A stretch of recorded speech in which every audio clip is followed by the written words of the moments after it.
விவசாயத்துறையில் India தன்னிறைவு அடைய மாணவர்களின் பங்களிப்பு மிக அவசியம் என்று பிரதமர் திரு நரேந்திர மோடி தெரிவித்துள்ளார். உத்தரப்பிரதேச மாநிலம் ஜான்சி மாவட்டத்தில் உள்ள ராணி லட்சுமிபாய் மத்திய வேளாண் பல்கலைக்கழக கல்லூரி மற்றும் நிர்வாக கட்டிடங்களை இன்று காணொலி காட்சி மூலம் அவர் தொடங்கி வைத்தார்.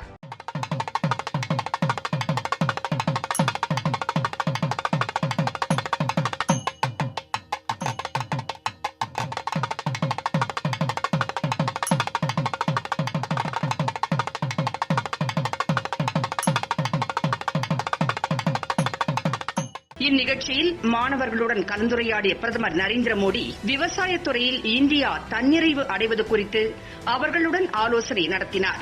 குறிப்பாக சொட்டு நீர் பாசனம் போன்ற தொழில்நுட்பங்களை விவசாயிகள் பயன்படுத்த மாணவர்கள் வலியுறுத்த வேண்டும் என்று அவர் கேட்டுக் கொண்டார். ட்ரோன் தொழில்நுட்பம், செயற்கை நுண்ணறிவு தொழில்நுட்பத்தை விவசாயத்தில் பயன்படுத்த வேண்டும் என்று பிரதமர் மோடி கேட்டுக் கொண்டார்.